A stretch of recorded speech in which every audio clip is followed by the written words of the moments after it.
Shalom Pak Bambang, saya mau izin bertanya, sebelum ada ciptaan Allah dengan siapa?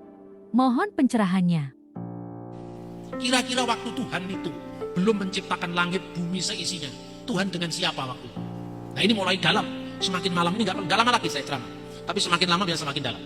Waktu alam semesta belum tercipta, malaikat belum tercipta, manusia belum tercipta, Tuhan dengan siapa? Sendiri Pak, apa tidak kesepian? Itu mikir sambil guyon nggak apa-apa. Coba Tuhan sendiri Pak, apa tidak kesepian Tuhan? Waktu Tuhan masih sendiri, belum ada langit, bumi, alam semesta, manusia, malaikat. Kira-kira butuh 1, 2, 3 apa tidak? Tuhan masih sendiri loh. Alam belum ada, manusia belum ada, malaikat belum ada. Kira-kira butuh apa enggak? Aku yang Maha Esa, ngomong sama siapa yang lain belum ada. Ngerti nggak menurut saya? Penting apa enggak kata esa? Enggak penting, karena waktu itu belum ada manusia. Ya toh? Belum ada malaikat yang dituntut untuk menyembah puja. Belum ada manusia yang dituntut untuk berkomitmen kepadanya. Maka Maha Esa enggak penting. Ya toh? Karena belum ada yang lain. Adanya satu esa, itu karena ada dua.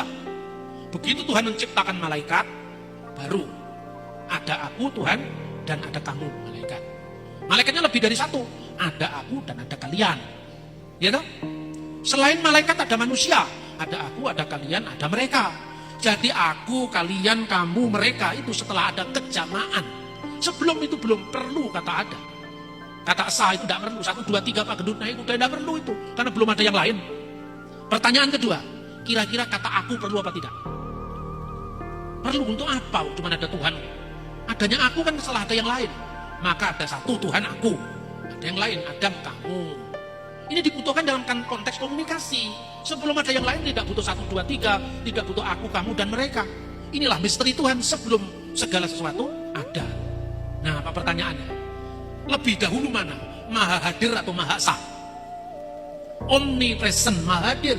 Tapi Esa 1, 2, 3 itu soal komitmen. Makanya kalau sekedar Tuhan itu Esa, setan juga bisa. Jadi jangan terlalu bangga dengan mengatakan Tuhan Esa, Tuhan Esa. Yakobus pasal 2:19. Kamu percaya Allah itu satu. Itu baik, bukan jelek loh. Itu baik. Tapi setan-setan pun percaya dan gemetar karena itu. Maka kalau sekedar mengatakan Allah Esa, setan juga bisa. Tapi Allah Esa kemudian berkomitmen untuk menjaga keesaannya, untuk hanya berbakti kepadanya, itu lebih penting. Itulah yang namanya monoteisme etis. Yang setan tadi monoteisme bilangan, 1, 2, 3. Yang kedua monoteisme etis, monoteisme dengan tanggung jawab. Itulah monoteisme Abraham. Dipanggil ke suatu tempat, dia belum tahu tapi dia berangkat. Itulah monoteisme Abraham. Monoteisme tertinggi adalah monoteisme trinitaris. Karena ini monoteisme relasional, monoteisme hubungan. Dan hubungan itu tidak main-main. Hubungan sebelum segala yang lain ada. Maka kira-kira pertanyaannya gini, waktu Tuhan masih sendiri, ketika Anda sendiri, gak usah lama-lama. Hai istri-istri yang ditinggal suami seminggu, nanti begitu Anda jemput di airport langsung cipika-cipiki. Waduh seminggu udah ketemu, kamu sama dia ganteng Pak. Ya kan? Baru seminggu udah ketemu. Anak-anak kita kuliah di luar kota atau di luar negeri, setahun udah ketemu, ada kerinduan yang tersimpan. Ya kan? Pertanyaannya, kenapa manusia kesepian? Kenapa ciptaan kesepian? Karena satu eksistensi, satu wujud hanya memiliki satu pusat kesadaran. Sehingga dia tidak bisa berbagi pada pusat kesadaran yang lain. Makanya ada kesepian. Kesepian itu kan menyiksa, saudara-saudara. Kesepian itu mendera jiwa kita. Maka sebabnya ada nyanyian. Sunyi sepi sendiri, tanpa dirimu lagi. Kenapa sampai ada lagu itu? Karena Anda sendiri. Bayangkan, ketika sebelum ada ciptaan Tuhan sendiri, apa tidak kesepian? Kalau Tuhan sama dengan manusia, pribadinya terbatas, dia pasti kesepian. Dan kesepian itu bukan sifatnya Tuhan. Tetapi karena satu ousia tadi memiliki lebih dari satu hipostasis, satu ousia itu lebih dari memiliki satu pribadi, pusat kesadaran, maka tidak ada kesepian dalam Tuhan. Hubungan antara Bapa, sumber, putra itu yang diperanakkan dari sumber yang satu, dan roh yang dikeluarkan dari sumber yang satu, itu hubungan dinamis dalam keabadian.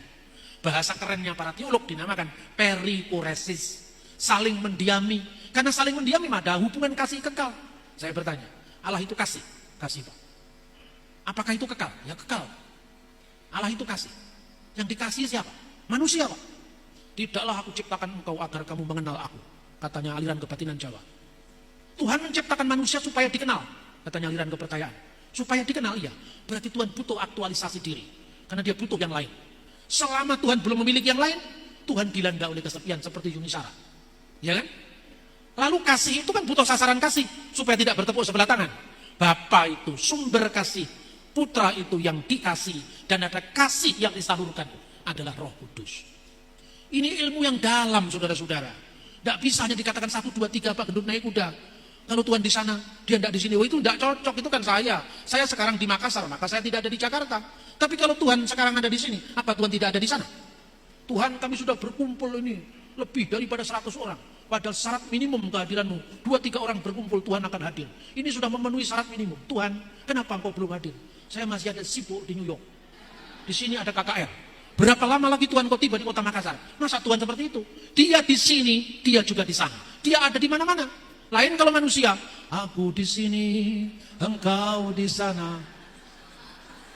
Tidak sama. Oke, salam. Oke Pak Bambang, penjelasan Anda sangat mencerahkan dan menguatkan iman kami. Terima kasih, Tuhan Yesus memberkati.